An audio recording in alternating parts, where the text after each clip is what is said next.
This is Gustav Skulason from Theodor in Reykjavik, Iceland, but I am in Stockholm. On the line with me here, I have a distinguished guest, James Roguski, author. I'm sorry I didn't do my homework. Could you please introduce yourself to our listeners? Sure. I'm a researcher, author, and activist. I live in California in the United States. And for the last 3.5 years, I've been doing more reporting than I want to on the WHO and their negotiations for various international agreements. Yes. I watched the latest interview with you, or one of the interviews. Name is Campbell, Dr. Campbell, that was interviewing you. And you went through all this. This is quite complicated. But I saw that you, and I have published that, your open letter to the leaders of the world. Could you please tell us about it, why you written it, and what you expect from it? Well, a little background for people in regards to what's going on. The root behind all of this is, if this is new to you, that is evidence of the problem. If you're confused about it, if you've never heard about it, for several years now, the WHO and delegates from all of the nations around the world have been negotiating amendments to an agreement that goes all the way back to 1969, the International Health Regulations. Yeah. And to make a long story short, on June 1st of last year, 2024, the delegates from all of the nations got together and adopted, I think illegitimately, they adopted amendments to the International Health Regulations. And this doesn't work the way most people might expect. People want to believe, oh, well, our parliament or our nation would somehow have to, vote on it in order to become part of it. Since it is amendments to an existing set of regulations going all the way back to 1969, the agreement amongst nations is, if the delegates get together and they adopt it, then every nation has a period of time, and the leader from that nation can reject the amendments for that nation. Well, the deadline is Saturday, July 19th, for leaders around the world to reject those amendments. Now, my understanding is that the health minister from Israel has done so. They have informed the WHO that the amendments have been rejected and they will not apply to Israel. A couple of years ago, with a different round of amendments, 4 nations, the Islamic Republic of Iran, Slovakia, the Netherlands, and New Zealand, did reject a previous batch of amendments. And so it certainly can be done. It's part of the process. But if everyone is kept in the dark, if people, I will venture a wild guess that 100% of your audience has no idea that this is going on. They have not read the International Health Regulations. They have not read the amendments to the International Health Regulations. They have no idea of how this has an impact on their life. And it's keeping people in the dark that really is the problem. Well, how is it that a bunch of delegates who are not elected, unaccountable, largely unknown, I could ask a simple question wherever people may live, do you know who went to Geneva and spoke on behalf of your nation and, agreed to this back in June of 2024? This is the problem that I think we face globally, is that our elected leaders, our unelected bureaucrats, don't listen to us, the people. They listen to somebody else, but it's certainly not us. This is quite a good description about the situation in Iceland, because there are some people, non-elected, working for the government, going to Geneva and to United States and New York on this meeting, and we don't know who they are or what they are doing, and they don't make any reports to the parliament anywhere. So what you are saying is quite a good description of the total picture for our little tiny nation in Iceland. And but could you tell us if this goes through, and what consequences has it for the nation? Well, let me clarify one thing first. The manner in which you said that leads people to believe something different. Okay, it has already gone through, right? All of the nations met in Geneva at the World Health Assembly, and on June 1st of 2024, all of the bureaucrats said, okay, fine, we agree to this. There is no vote that's going to happen on Saturday, July 19th. That is the deadline for the leader of each nation, whether it's the president, like President Trump, or prime minister, or literally even the Pope, because the Vatican is a party to the international health regulations. They have until that date to just send a simple letter to the WHO saying, no thanks, we reject the amendments for our country. So it's not that there's a vote. Your parliament is not going to vote on it. You can certainly raise the awareness of your members of parliament or whatever legislative body a nation may have. But it's an executive branch of government, the leader that speaks for the nation in terms of international affairs. Might be a foreign minister that could write the letter as well. It's just a one paragraph letter to the WHO. No thanks. Those amendments are rejected. They will not apply to our country. And so I put together on a webpage, rejecttheamendments.com, rejecttheamendments.com. Yeah. All the details. I have come up personally with 24 reasons why I think they should be rejected. We're not going to talk about all 24 today. I'll give you a couple of high points.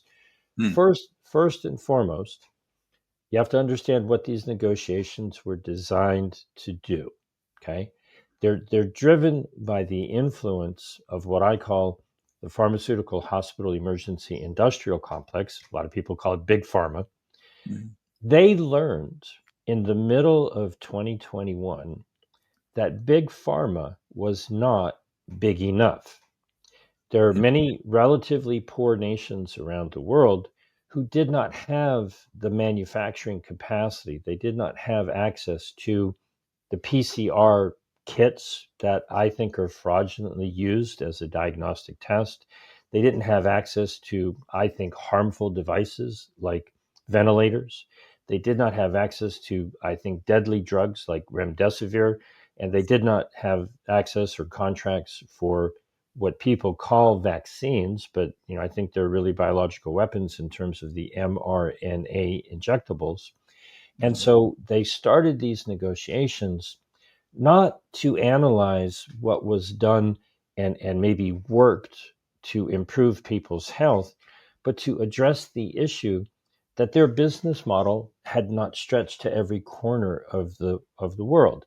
There were poor nations who they could not mandate tests or drugs or jabs because they just simply didn't have the manufacturing capacity. So the core behind these negotiations was to divert funds to run through the WHO to take essentially money from wealthy nations to divert it to poor nations to build out the private infrastructure of all of this manufacturing for things that I think cause more harm than good.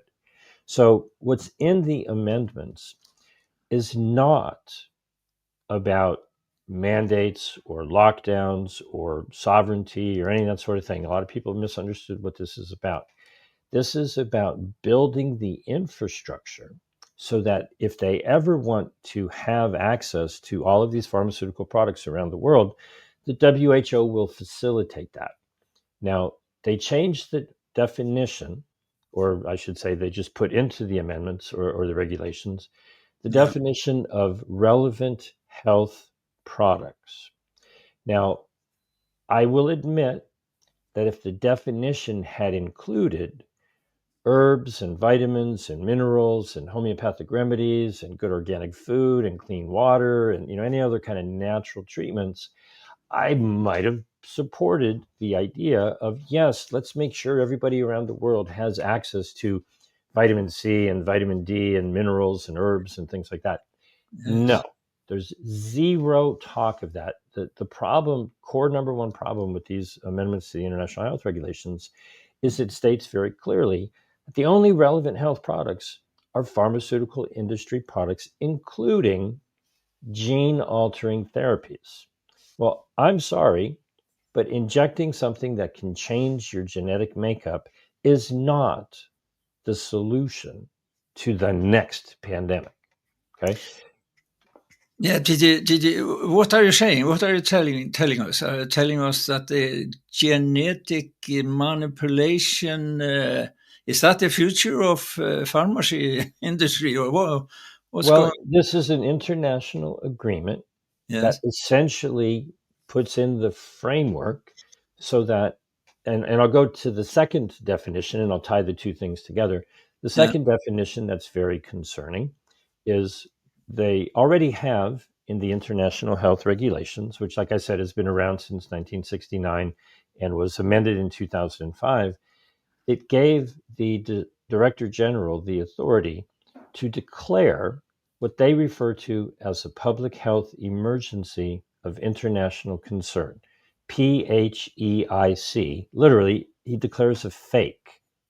Well, they added a whole nother level, which they didn't define the word pandemic. They defined the term pandemic emergency. And if you look at the amendments to the international health regulations on what that means, it's so vague. It essentially means that if the Director General wants to declare a pandemic emergency, he can do so and nobody can stop him. There's no vote. There's no way to override it. There's no way to end it. And it just confuses the issue of now there's these two things. I call it a super fake. And so when they say, well, there might be a problem at some point in the future, here are the relevant health products that we're going to get contracts for to manufacture, to put in storage, just in case we need them in the future. You should be able to begin to see the potential for corruption. It doesn't mean a pandemic emergency doesn't mean people are dying all over the world. It means that they have found what they have referred to as a pathogen with pandemic potential. Does it mean there's a pandemic? It means they are looking for problems that don't necessarily exist. They want to have a laboratory network where they share these pathogens with everyone around the world, funnel money to develop the manufacturing capacity to make tests and drugs and devices and genetic altering injectable, they call them vaccines, but they're really not, they're biological weapons, so that all of these things can be readily available. If the nation's government decides, oh, we agree with you, there's an emergency, we want our own people to do this, that, and the other thing, it's not the case that the WHO is going to say, you have to do this. That's the confusion. All of that leverage and abuse of rights and freedoms is done on a local level, whether it's your city, your county, your province, your state, your nation, whatever. But what they do is say, oh, well, the WHO has declared that there might be an emergency somewhere on the planet, and the WHO has deemed that these are the relevant treatments for this supposed product. So we're going to follow their advice, and we're going to tell people in our nation, this is what you got to do. Okay. So if nations miss to reject this or miss this deadline now on Saturday, they are bound to follow the advice and recommendation from No, that is not. Again, this is the confusion that people take. Yeah. They are bound to do certain things to facilitate this build out of the big pharma industry. Oh, yeah. The WHO makes recommendations, and the nations tend to say, oh, well, we're going to do it because they know everything, right? Uh-huh. What's missing from people's awareness, very much because they did a very good job of hiding it. Contrary to the WHO's constitution, And contrary to the advice of their own expert committee that published this advice back in February of 2023, they do not have the authority to put in the international health regulations anything to do with financing. Well, they did it anyways. And what they did was they had negotiations that ran for like a year and a half and kept them very, very, very, very secret. Most people were, unaware of, what was being negotiated. And I believe just hours before they voted at the last minute on June 1st, 2024, they finally added in an article, which is known as Article 44 BIS. The BIS means that they wedged it in between Article 44 and Article 45. But when they put it into the document, the way they did all of the amendments, the existing IHR was supposed to be in regular font, just regular standard font. And any amendments were supposed to be very clearly in a bold font so that people who were looking at it could see, oh, well, this is the old, regulations and the new ones are in bold. Well, they conveniently did not put that in the bold font. So it blended in. It looked like it was already existing. It didn't need to be considered.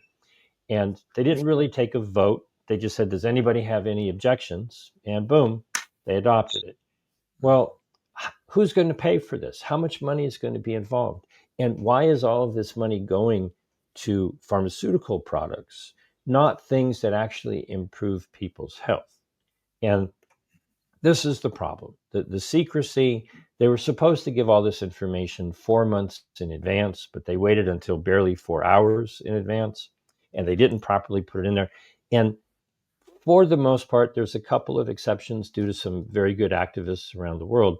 But in the vast majority of countries, it's just been silenced because the way it's structured is the unelected, unaccountable, unknown bureaucrats, the delegates who went to Geneva, they just said, we don't object. Okay, fine.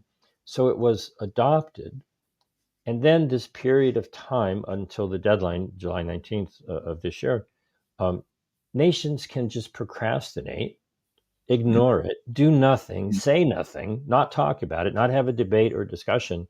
And it's like, I don't know if they do this in Iceland, but in the United States, when people get married, oftentimes the minister will say something like, if you oppose this marriage, speak now or forever hold your peace. Okay. Well, every nation has until Saturday to speak up and say, hey, wait a minute. No, we need to reject this. And if they don't, then it's assumed that they've had plenty of time to, oppose it. But as long as they just sit on their hands and do nothing, it will become a legal obligation to abide by the many, many rules that have been added. Now, the things I mentioned are problematic, but they also added the quarantining of what they call conveyances. So they have a term in the international health regulations, which is a suspect. Okay.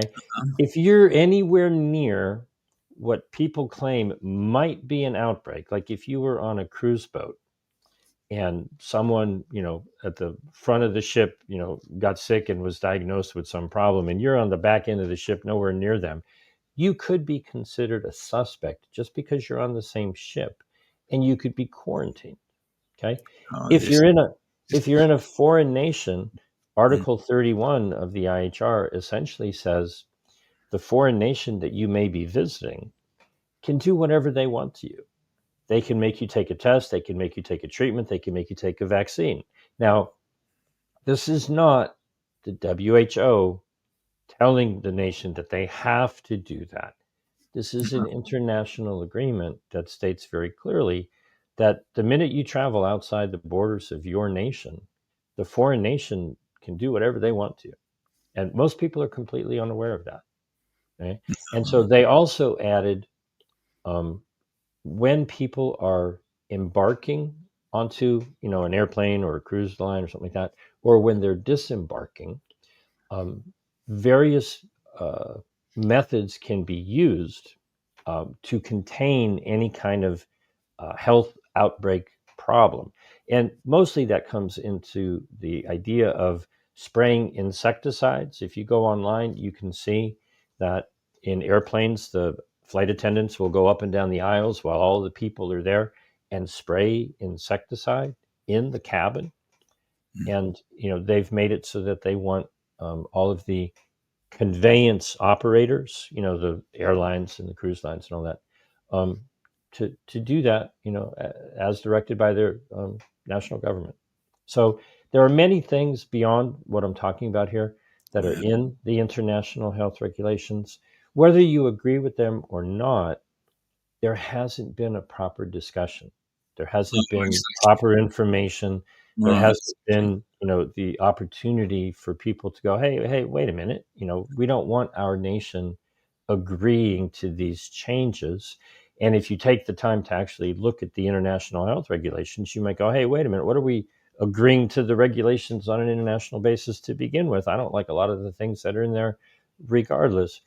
But most importantly, what they want nations to do is to do what they call surveillance. Now, that's not cameras and audio recording equipment or GPS or anything like that. They want nations to use this fraudulent PCR process to study wastewater or dairy operations or poultry operations or hospitals, or when people take swabs, samples from their nose or their mouth or wherever, looking for pathogens with pandemic potential so that they can bring them and give them to the WHO to be shared around the world, which is, potentially helping to spread them under the, essentially the idea of turning them into profitable products for big pharma. And so what they want every nation to do, and many nations are already busy doing this because they see the profit potential, but they want the poorer nations, they want wealthy nations to help poorer nations do that sort of high-tech surveillance, looking for the new Ebola, the new Marburg, the new whatever pathogen you want to talk about, so that they can make products to profit from whenever the WHO may say, oh, there's an emergency, everybody's got to do, this to protect it. And the only thing that could be recommended, according to the IHR, are pharmaceutical-based products, including gene-altering therapies. And so this is a corrupt business deal that isn't about the health of people.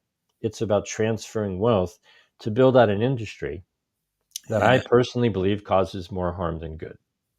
I must tell you that I thank you very much for this detailed description of this.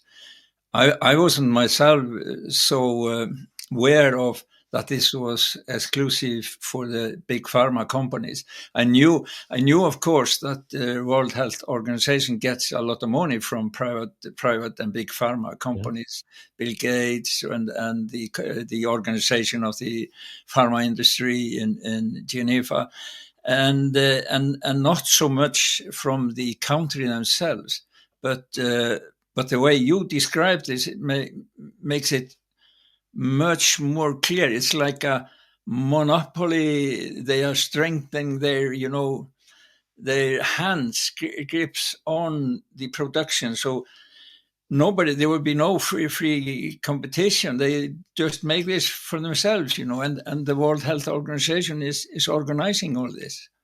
If you're like me, and if anybody watching this, has been paying attention over the last 5.5 years, a lot of brave healthcare practitioners recommended things for their patients, whether that was herbs or vitamins or essential medicines or whatever it might have been, and had great results in keeping people healthy, helping them get over whatever respiratory problem they had. But they used things that were not recommended by the WHO. Like I said, whether that was, vitamin C or vitamin D or zinc or, wormwood, Artemisia, or whatever it may have been. They took the experience that they had and the observation of their patients, and they helped them get healthier. Well, that flies in the face and goes against what is recommended from big pharma and, hospitals and medical boards and all that sort of thing. Well, now the international agreement will be that the only relevant health products that the WHO will recommend during any kind of a serious outbreak are all pharmaceutical products. Now, like I said, if they had truly looked at what happened over the last 5.5 years, and they said, the tests were fraudulent, the use of a ventilator killed almost everybody that they used it on. Same can be said in many ways with remdesivir. And if you actually really look at the evidence for the what they call a vaccine, I've put enormous amounts of evidence together on a webpage, notsafeandnoteffective.com, notsafeandnoteffective.com. You realize that the pharmaceutical interventions made things worse. It caused people to die, and it caused them actually to have immune dysfunction and be more likely to have a respiratory ailment. So if they were truly concerned about the health of people, they would actually be going to relatively poor nations that did quite well and say, what did you do? We need to promote that. Well, their donors and their relevant stakeholders can't make a big profit off of those types of treatments. So it was never even remotely considered. Not a single word was ever spoken questioning whether or not all of these pharmaceutical products and devices and drugs and tests and treatments and stuff were actually of benefit. That's where the profit is, and that's what they wanted to get adopted. And you can actually see a line in Article 44 BIS where they carved out that money that's donated will be funneled to the organizations and entities that support the WHO and support the nations in doing all this. I've referred to it as a cartel. You called it a monopoly. I won't argue with you.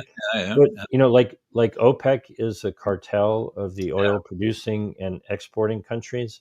This is a cartel of the Organization of Pandemic Emergency Corporations. It's the new OPEC.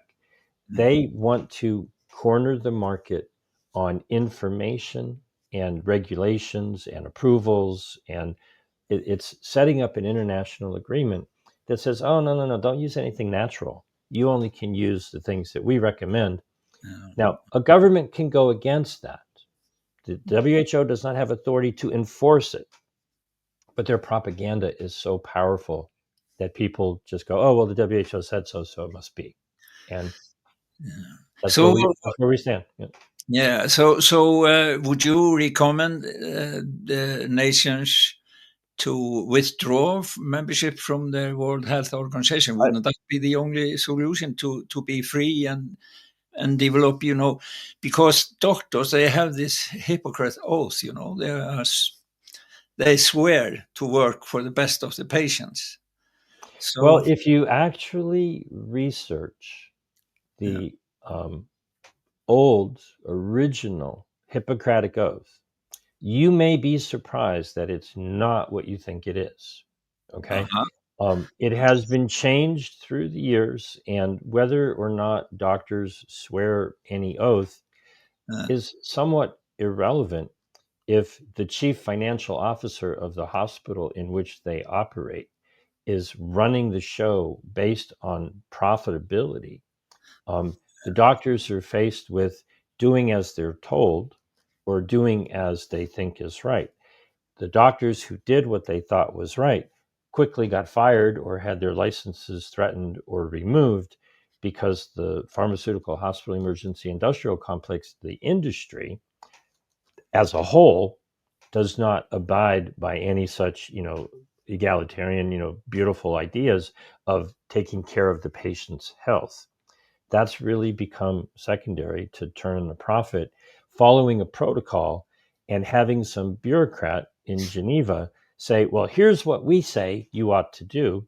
And then the money that flows for the organizations that do as they're told, and the legal protections, like here in the United States with the PrEP Act, as long as doctors and hospitals and such do as they are told, you can't sue them for the harm that they cause.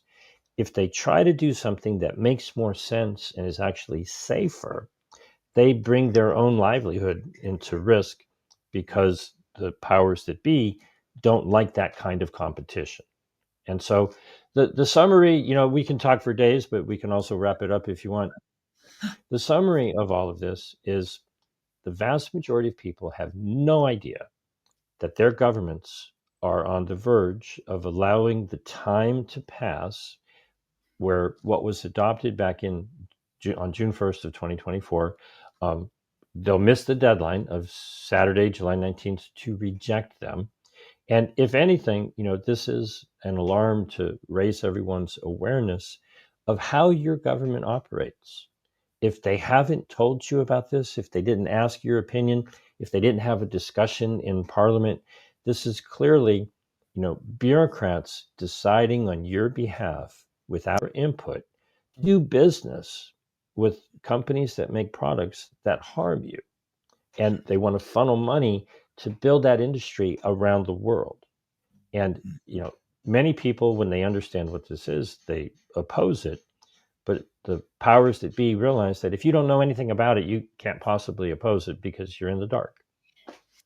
But this sounds quite, there must be a way out of this somehow. Step number one is always awareness. People cannot oppose things of which they are not aware. And so I encourage people to go to rejecttheamendments.com. You can also go to rejectthetreaty.com because there are separate negotiations that are still ongoing, probably for the next year. They have confused people by having, all of these separate different things. The pandemic agreement that they claim to have agreed upon was not completed. The negotiations were not completed. They adopted it, but no nation can sign the pandemic agreement. Those negotiations are continuing. But to be clear, the amendments to the international health regulations were adopted back in 2024 by the World Health Assembly. There's a period of time that every nation can reject those amendments. Israel has already done so, and in the past, other nations have done so as well. So it is totally possible. But the deadline to get national leaders to listen to the will of the people is right around the corner on July 19th, 2025. Yeah. We have a Dr. Guðmundur Karl Snæbjörnsson in Iceland who's been fighting for this. And he has now started a campaign, people to sign, and send in. Mm-hmm. If it will go the right way, our foreign minister would maybe do it, but I don't believe it. Mm-hmm. But anyway, Mr. James Roguski, you have written some books, you said. Well, they had some good names. Well, that was 20 years ago. I've always given it away. People can go to yourdoctorisaliar.com and you can download that book. It's all about the lie that is cholesterol, but that's a different topic. I encourage people, I live in the United States. I encourage people to reach out directly to me. My phone number is 310-619-3055. You can call me, you can text me. If you use any of the communication apps like Signal or Telegram or WhatsApp, feel free. 310-619-3055. Go to rejecttheamendments.com. And if you have any questions, feel free to reach out to me. I'm happy to help anybody answer those questions. Well, Mr. Roguski, I'm delighted that you were with me on this. And I hope this will get through to the Icelandic people, Icelandic audience, and maybe I will contact you later on this issue. Thank you very much for the opportunity. I appreciate it. Thank you so very much.